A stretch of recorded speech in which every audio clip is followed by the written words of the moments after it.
Veteran actor Rajendra Prasad expressed immense happiness at receiving the Padma Shri award. He described the honor as the result of his past good deeds, calling it not just a personal recognition but a tribute to Telugu comedy and the common audience who seek entertainment. Rajendra Prasad thanked the central government and jury members for respecting the arts and selecting him for this prestigious award. He emphasized that the true reason behind his success and this recognition lies with the audience, whose support has sustained his career and brought him to this stage.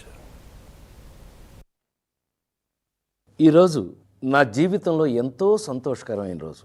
భారత ప్రభుత్వం నాకు పద్మశ్రీ పురస్కారాన్ని ప్రకటించిందని తెలిసినప్పటి నుంచి నా కళ్ళు ఆనందంతో నిండిపోయాయి. ఒక నటుడిని గుర్తించి ఇంతటి గొప్ప గౌరవాన్ని అందించిన భారత ప్రభుత్వానికి నా శిరస్సు వంచి నమస్కరిస్తున్నాను. అలాగే నా పేరుని ఈ పురస్కారానికి సిఫార్సు చేసిన ఆంధ్రప్రదేశ్ ప్రభుత్వానికి, పెద్దలందరికీ నా ప్రత్యేక కృతజ్ఞతలు. కానీ నిజం చెప్పాలంటే ఈ అవార్డు నాది కాదు, మీది.